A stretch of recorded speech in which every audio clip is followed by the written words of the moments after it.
Hello. President Obama has imposed sanctions on Russian individuals and intelligence agencies, a response to Russian cyber attacks during the presidential election and harassment of American officials. 35 Russian diplomats have been given 72 hours to leave the country, and 2 compounds are being closed. The Russian government, which has denied any involvement in hacking, is considering retaliation. Laura Bicker reports from Washington. Russia stands accused of trying to help Donald Trump become president. Moscow had been warned, but now it's being punished for interfering in US elections. America's top intelligence agencies believe a cyber attack on the emails of Hillary Clinton's closest aides was orchestrated by the highest levels of Russian government. But Mr. Trump has always questioned the evidence. Once they hack, if you don't catch them in the act, you're not going to catch them. They have no idea if it's Russia or China or somebody. It could be somebody sitting in a bed someplace. But the CIA and the FBI both agree the hackers, they say, were Russian. And now Mr. Trump is softening his stance. In a statement, he said, "It's time for our country to move on to bigger and better things. Nevertheless, in the interests of our country and its great people, I will meet with leaders of the intelligence community next week in order to be updated on the facts of this situation." President Obama said all Americans should be alarmed. He's ordered that 35 officials are expelled. They're believed to have close links with Russian intelligence. They have just 72 hours to leave the country. And he's closing 2 Russian compounds, one in New York and the other in Maryland. White House officials said Russia had to pay a price for what they described as an extraordinary attack on US democratic systems. President Obama warned that further action is to come at a time of his choosing. Russia described the closing of its US compounds as the death throes of political corpses and warned it will hit back. Because the cost of expelling Russian diplomats is going to lead to a reduction or expelling of US diplomats from Russia, it's not clear how this kind of cost is going to be one in which the United States has a clear advantage. President Obama has dealt his strongest response yet to Russian hacking on US soil. But he has only weeks left in office, and many are now wondering, what will his successor do? Laura Bicker, BBC News, Washington. For more analysis, here's our North America editor, John Sopel, in Washington. Well, I think he's got a sliding scale of responses that he can give to this, from the metaphorical slap on the wrist to something much firmer. This is much firmer, and I think underlines the president's view that not only was it unacceptable for Russia to have sought to intervene in the US presidential election, he wants to send a warning out to other countries who might be thinking of doing likewise. That said, the Russians have said it is unjustified, it is without merit, it is wrong, and of course, when have you ever heard an intelligence agency of a foreign country say, yeah, OK, we did it, we did wrong? Russia has promised retaliation, the nature of which we don't know. But the real X factor in all of this is what Donald Trump decides to do. He was scathing and dismissive about early reports saying that the FBI and CIA were involved. So ultimately, he's got a choice. Who does he believe? Vladimir Putin or his own intelligence services? And you would imagine there could only be one answer to that question. John Sopel there for us in Washington. The Democratic Senator Amy Klobuchar is with the Republican Senators John McCain and Lindsey Graham on a 3-day tour of the Baltics, Georgia and Ukraine, and they are there talking about cybercrime.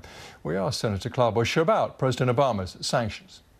Well, I think that this is a very strong initial start. I think more will happen. We're going to have hearings in Congress. We finally have a public report that declassified some of this information. I am in Lithuania right now with Senator John McCain and Senator Lindsey Graham, and we are here to stand up for our allies in Eastern Europe and NATO, and to also make the point that this isn't about one political party. I'm a Democrat. They're both Republicans. One of them was a Republican candidate for president. And we see this not about one candidate or one party, but as an assault on democracy. This is something that is not just about American democracy. It's about all democracies. There's upcoming elections in Germany and France. And for the U.S. just to roll over and to let this happen with no response would have been a huge mistake. Senator Cloudbush there. Let's go live to Washington. Katie Bowe-Williams is there. She is the national security reporter at The Hill. Thanks very much for your time. I guess this could fairly be described as quite a late response. Do you think it's meaningful? Do you think it's just a gesture? And what retaliation do you expect? Well, there are certainly some critics, both Republicans and Democrats, who have looked at what the Obama administration has done today and said, too little, too late. With regards to the sanctions, the people that are targeted, the people in the organizations that have been targeted by these sanctions are 2 intelligence agencies and several key officials at one of those agencies. These are not people that are going to have deep involvement with the U.S. financial system. So from an economic perspective, there's a question about whether or not this will really sting or whether it's largely symbolic. And critics are saying, I don't know how much bite this has. Clearly someone at the Russian embassy had a bit of time to kill. They did a very creative response involving talk of Cold War déjà vu, the last gasp of political corpse, even a picture of a lame duck. How does Mr. Trump's response strike you? He warned, of course, of a rigged election dozens of times as a candidate. Now, after evidence is laid out of Russian hacking, he urges the country to move on. And he says, nevertheless, he will take a security briefing next week. Well, we'll see what Donald Trump chooses to do on January 20th. Because the authority to levy these sanctions is one that comes from the White House, it's done under executive order, Donald Trump can simply undo this within his first hour in the Oval Office if he so chooses. And one of the interesting things about this is that it could set up a bit of a split in between congressional leaders, even in his own party, and Donald Trump. If Trump chooses to continue to deny that there was any Russian involvement in the election and that, as he says, the country simply needs to move on, he may find that there's some pushback from lawmakers like Senator John McCain and Senator Lindsey Graham, who are both Republicans, who have both said, this is not enough and we're going to pursue broader sanctions in the new Congress next year. So do you expect any lasting impact from all this?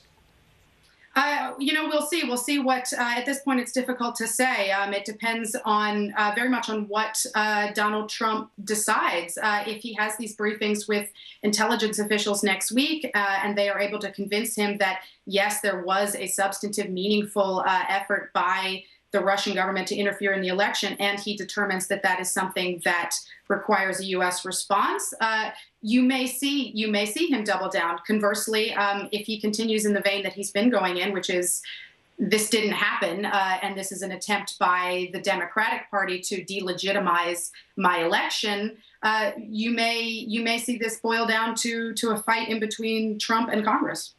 Katie Bowe-Williams from The Hill, thank you very much. Thanks so much.